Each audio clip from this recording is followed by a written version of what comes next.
अच्छा जी, टॉपिक 1 में चैप्टर हमारा मेजर ऑफ सेंट्रल टेंडेंसी था। टॉपिक 1 में हमने 5 टाइप्स एवरेज की डिस्कस की है।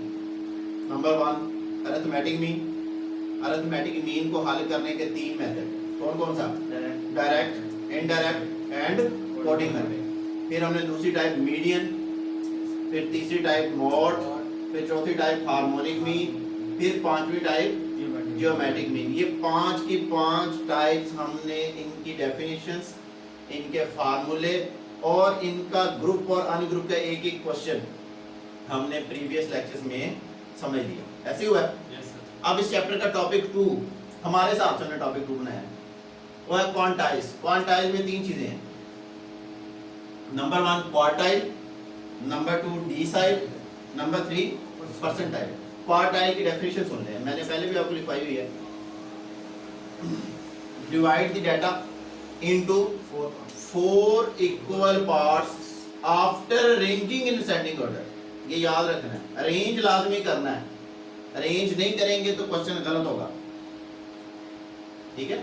Dividing the data into 4 equal parts after arranging in ascending order. और इसके 3 फार्मूले बनेंगे, Q1, Q2 और Q3। फिर डिसाइल। डिसाइल की भी सेम डेफिनेशन है, dividing the data into 10 equal parts. कितने इक्वल पार्ट्स?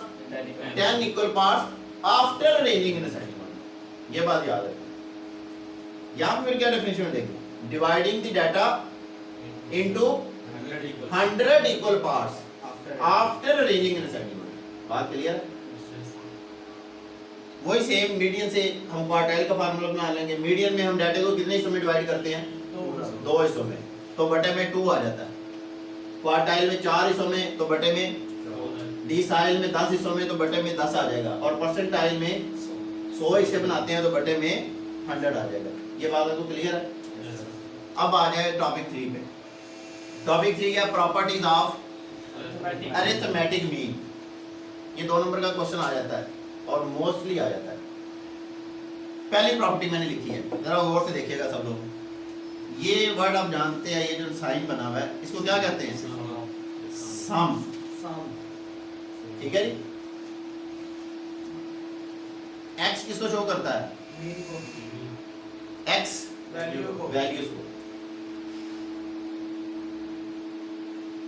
एक्स बार किसको शो करता है? मीन को। ये वाला साइन क्या कहलाता है? ये क्या लिखा हुआ है? ऐसे क्या?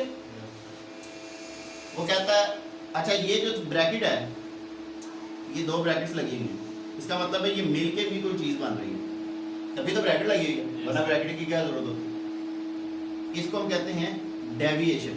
क्या कहते हैं? डेविएशन का मतलब होता है फर्क, फैलाव। एक्स का मतलब वैल्यूज, मीन का मतलब उन वैल्यूज की एवरेज। एवरेज से उसकी हर वैल्यू का जो फर्क है ना, उसको डेविएशन कहते हैं। फॉर एग्जाम्पल ये देखें, मैं 5 वैल्यूज लेता हूँ शाहिद अफरीदी की इनिंग्स। पहली इनिंग्स 0, दूसरी इनिंग्स 5 रन्स, तीसरी इनिंग्स 10 रन्स, चौथी इनिंग्स 56 रन्स। ठीक है?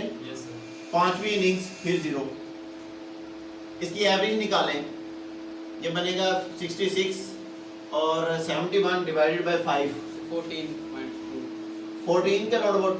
फॉर एग्जाम्पल 15 में कर लेता है अप्रोक्सीमेटली। 15 उसकी क्या आ गई? एवरेज। लेकिन ये एवरेज का इससे फर्क देखें कितना है? पहली इनिंग्स का है ना फर्क? दूसरी इनिंग्स में भी फर्क है ना? तीसरी इनिंग्स में भी फर्क है, चौथी इनिंग्स में भी फर्क है, पांचवी इनिंग्स में भी फर्क है। सबसे अलग-अलग फर्क है ना? इन्हीं डिसएडवांटेजेस की वजह से हम मीन से मीडियन और मोड और फिर हार्मोनिक मीन और फिर जियोमेट्रिक मीन की तरफ जाते हैं। क्योंकि यहाँ पे देखिए ये 15 जो है उसकी सिर्फ एक इनिंग्स को सही तरीके से यहाँ उसके करीब तरीन बात कर रहा है, बाकी किसी की भी सही बात नहीं कर रहा। ऐसे ही है ना? तो इस कमी को दूर करने के लिए फिर हम मीडियन, मोड और दूसरी एवरेजेस पे जाते हैं। तो मैं आपको बताना असल में यहाँ पे ये चाह रहा था सिर्फ कि वैल्यू से एवरेज और उसकी हर वैल्यू का डिफरेंस, इसको हम क्या कहते हैं?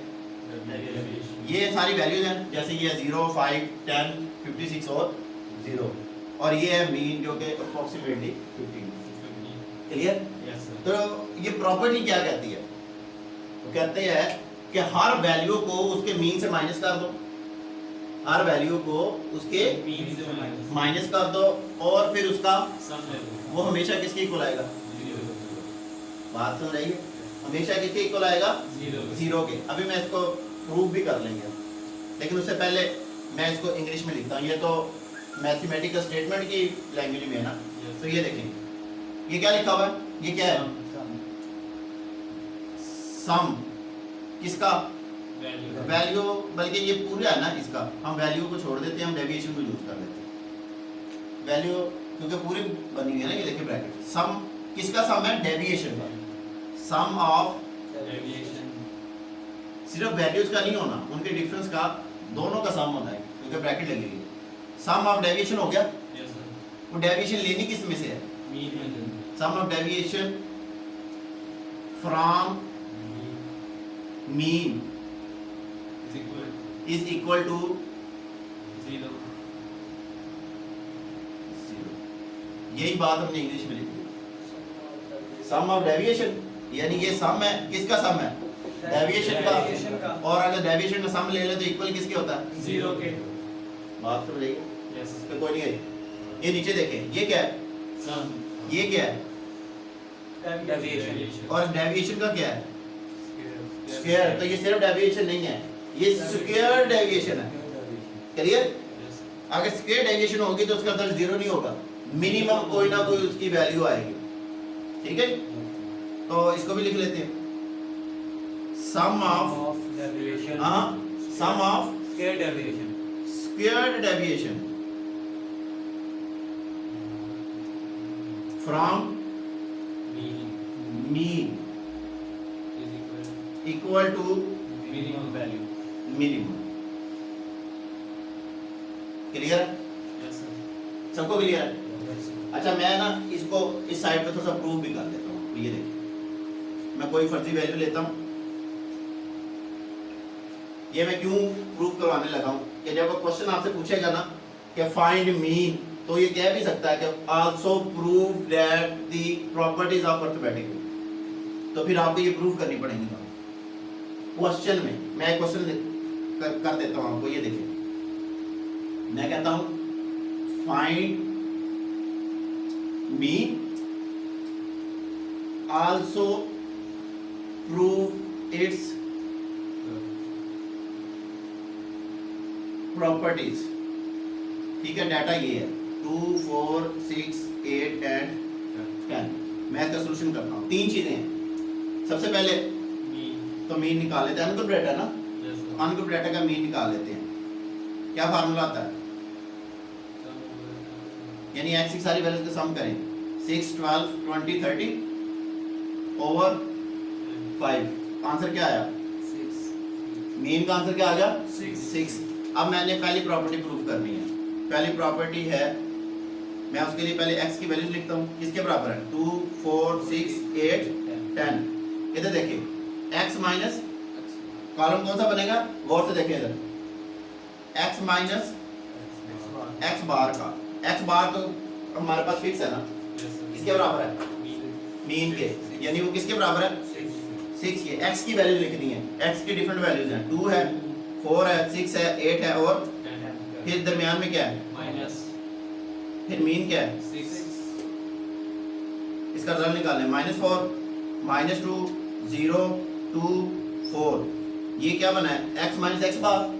तो इसका सम करते हैं। Sum of x minus x बार करें, टोटल क्या आता है? 0। प्रूफ नहीं हो गया? नहीं समझ रही बात की? क्लियर है सबको? x लिया हमने, यानी वैल्यूज, मीन निकाला, उन दोनों को माइनस कर लिया, फिर उसका आंसर क्या है? ऑलवेज 0 होगा। तो अगर क्वेश्चन कोई आया था मीन का, तो पहले मीन निकाल के उसकी प्रॉपर्टी को हल कर सकते हैं हम। पक्की बात है? अब आ रही दूसरी प्रॉपर्टी, उसी का स्क्वायर लेना है। ये देखें, x माइनस x बार का स्क्वायर, यानी हर वैल्यू का स्क्वायर लें। -4 का स्क्वायर प्लस 16 माइनस 2 का स्क्वायर प्लस 4 0 4 16 तो सम ऑफ x माइनस x बार का स्क्वायर इज इक्वल टू 40 तो मिनिमम कोई रिजल्ट आ गया ना यस जीरो नहीं आएगा नहीं है ठीक है जीरो उस सूरत में आएगा जब सारे जीरो हो जाए और वो डाटा अच्छा डाटा नहीं होता मिनिमम का मतलब क्या रहेगा मतलब मिनिमम कोई ना कोई रिजल्ट होगा ठीक है जी तो समझ आ गई ब्रो ये मैंने आपको बात क्यों समझाई है इसलिए समझाई है कि अगर वो मीन पूछते हुए साथ उसकी प्रॉपर्टी भी पूछ ले तो आपको प्रॉपर्टी याद भी होनी चाहिए लाजमी नहीं है कि वो लिख के दे मैंने यहाँ पे लिखा कोई प्रॉपर्टी कौन सी प्रूव करनी मैंने सिर्फ ये क्या प्रॉपर्टीज को प्रूव करे मेरी बात समझाइए तो आपने इस चीज का ख्याल रखना है अच्छा अब एक और चीज छोटी सी ये तो सिचुएशन होगी अन ग्रुप के लिए अगर ग्रुप हो तो फिर क्या होगा इधर देखें अगर ग्रुप होगा तो फार्मूला इस तरह का हो जाएगा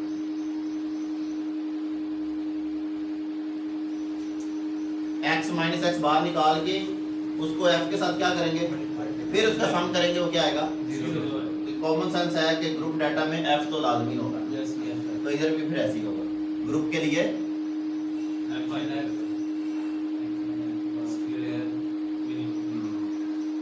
क्लियर है Yes, सबको क्लियर है Yes, sir. पक्की बात है Yes. अब अगर वो आपसे 2 नंबर का क्वेश्चन पूछ ले define the properties of arithmetic mean तो आप ये लिख सकते हैं और अगर वो आपसे क्वेश्चन में ही पूछ ले कि इसको प्रूव करें तो प्रूव भी कर सकते हैं पक्की बात सिंपल तो यहाँ पर हमारा ये चैप्टर कंप्लीट होता है और ये जो आखिरी मैंने टॉपिक लिखा है ये बेसिकली थ्योरी है यानी डेफिनेशंस आपको सारी आनी चाहिए इसके एडवांटेजेस एंड डिसएडवांटेजेस डेफिनेशन में क्या है एवरेज है टाइप्स ऑफ एवरेजेस है mean median mode harmonic mean geometric mean इनकी डेफिनेशंस फिर उसके बाद क्वार्टाइल डिसाइल परसेंटाइल इनकी डेफिनेशंस ये आपको सारी इसमें आनी चाहिए क्लियर होगी बात Yes, sir. अब आखिर में एक छोटा सा फार्मूला है वो मैं आपको लिख देता हूँ तो ये चैप्टर मुकम्मल हो जाएगा उस फार्मूले को हम कहते हैं स्टेटमेंट लिखें आप the relation between mean median and mode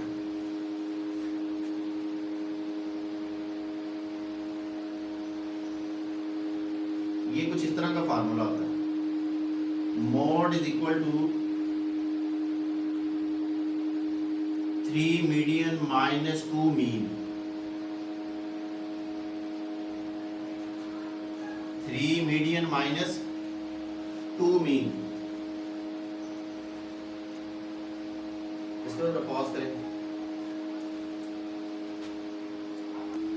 अच्छा इस फार्मूले को ये जो रिलेशन बन रहा है किन चीजों का बन रहा है 3 चीजों का मॉड का मीडियन का और मीन का अगर आपके पास 2 चीजें मौजूद हो तीसरी चीज आ सकती है मतलब अगर आपके पास मीडियन की वैल्यू है यहाँ पे पुट करें 3 के साथ मल्टीप्लाई कर दें मीन की वैल्यू है यहाँ पे पुट करें 2 के साथ और इन दोनों को माइनस करते हैं तो क्या आ जाएगा ये वाला मोड डायरेक्ट फार्मूले से नहीं आएगा ये इन तीनों के रिलेशनशिप का मोड है समझ में आई बात इसी तरह अब मोड नहीं आपके पास मोड और मीडियन की वैल्यू है तो आप मीन निकाल सकते हैं मोड की वैल्यू यहाँ पुट करें मीडियन की वैल्यू यहाँ पुट करें 3 के साथ मल्टीप्लाई करें इसको इधर ले आए ये 2 इधर मल्टीप्लाई हो रहा है इधर आके डिवाइड कर दें तो मीन की वैल्यू निकल आए समझ में आई बात इसी तरह अगर आपके पास मोड और मीन की वैल्यू हो इसमें पुट कर दें तो मीडियन निकल आएगा ये वाले 2 से मल्टीप्लाई होकर इधर माइनस हो रहा है इधर आके प्लस हो जाएगा ये वाला 3 इधर आके डिवाइड हो जाएगा मीडियन निकल तो इसका मतलब ये होगा कि इस रिलेशन से हम तीनों चीजें निकाल सकते हैं अगर हमारे पास 2 चीजें बाकी हों मोड निकालना है तो मीडियन और मीन का होना जरूरी है मीन निकालना है तो मीडियन और मोड का होना जरूरी है और अगर आपने मीडियन निकालना है मोड और मीन का होना जरूरी है ये बात समझ आ गई फॉर एग्जांपल आपके पास दोनों 2 वैल्यूज नहीं है डाटा मौजूद है वो कहता है कि मोड निकालें लेकिन इंपेरिकल रिलेशन से निकालें तो क्या करेंगे पहले आप मीडियन निकालेंगे फार्मूला आता है ना अनग्रुप होगा तो अनग्रुप का लगा के निकाल लेंगे ग्रुप होगा तो ग्रुप का लगा के निकाल लेंगे फिर आप मीन निकालेंगे दोनों यहाँ पे पुट करेंगे इसको हल कर लेंगे मीन और मीडियन तो हल करना आता है ना तो वो मैंने यहाँ पे नहीं कर रहा वो आप उधर कर क्लियर है जी? Yes, sir. इस फार्मूले को हम एम्पिरिकल भी कहते हैं, एम्पिरिकल फार्मूला। क्लियर है जी? Yes, sir. ये इंपॉर्टेंट है। ये भी मैंने कहा ना कि हमने इस चैप्टर की कोई चीज नहीं छोड़नी, और ये आसान है, मुश्किल क्या है इसमें। अब एक छोटा सा फार्मूला एंड पे मैं लिखवा देता हूँ, वो भी कभी कभार आ जाता है, जैसे बहुत कम आता है लेकिन आ सकता है। उसको हम कहते हैं वेटेड मीन, यानी ये भी मीन की ही टाइप है। किसकी टाइप है? मीन की। फार्मूला कुछ इस तरह है, ये देखें। एक्स बार किसको शो करता है? मीन को। तो वेटेड शो करने के लिए नीचे छोटा सा W लगा देंगे, ठीक है जी? इसका फार्मूला कुछ इस तरह है, sum of WX over sum of W। Question इसका इंतहाई आसान है। इसके क्वेश्चन में वो x की वैल्यू भी देगा और W की वैल्यू भी देगा। इस तरह होगा, ये देखिए डाटा कुछ इस तरह का होगा। यहाँ पे वो W की वैल्यू देगा और यहाँ पर x की वैल्यू देगा। फॉर एग्जाम्पल W है 2 3 1 4 और x है 2 1 2 1 फॉर एग्जाम्पल। तो हमें ऊपर क्या चाहिए? W और x क्या हो रहे हैं? तो एक कॉलम तो बनेगा x और W को मल्टीप्लाई करने, इसको मल्टीप्लाई कर लेंगे। Yes, sir. 2 2 4 3 2 4, फिर इसका क्या करना है? सामने से सम ले लेंगे। 6 और 10 13 13 आ जाएगा। Yes, sir. और नीचे क्या है? W का सम ये है W। 5 10 5 5 10 13 बटा 10, इसको डिवाइड कर लें तो मीन आ जाए। क्या आता है डिवाइड करके? 1.3। वेटेड मीन आ गया। आसान है, Yes, sir. फार्मूला भी आसान है। Yes, sir. यहाँ पर आपका चैप्टर 3, बल्कि इस तरह नहीं, ये नोट हो गया ना? Yes, sir.